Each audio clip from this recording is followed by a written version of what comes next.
সুদানের উত্তর দারফুর রাজ্যের একটি ব্যস্ত বাজারে ড্রোন হামলায় 10 জন নিহত হয়েছে। তবে কারা এই হামলা চালিয়েছে তা এখনও নিশ্চিত নয়। দেশটির বিভিন্ন স্থানে গেল কয়েকদিন ধরে তীব্র সংঘাতের খবর পাওয়া যাচ্ছে। 2023 সালের এপ্রিল থেকেই সুদানের সেনাবাহিনী এবং আধা সামরিক র্যাপিড সাপোর্ট ফোর্সেস সংঘাতে জড়িয়ে পড়েছে।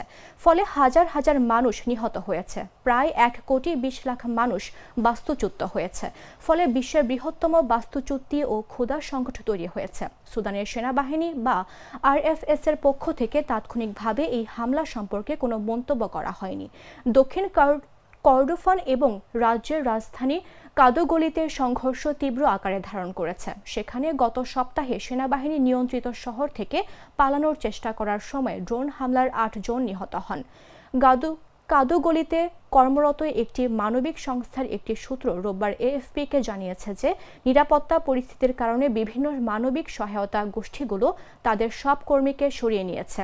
নাম প্রকাশ না করার শর্তে সূত্রটি জানিয়েছে যে কাদোগলি থেকে জাতিসংঘের লজিস্টিক হাব স্থানান্তরের সিদ্ধান্তের পর এই স্থানান্তর প্রক্রিয়া শুরু হয়েছে।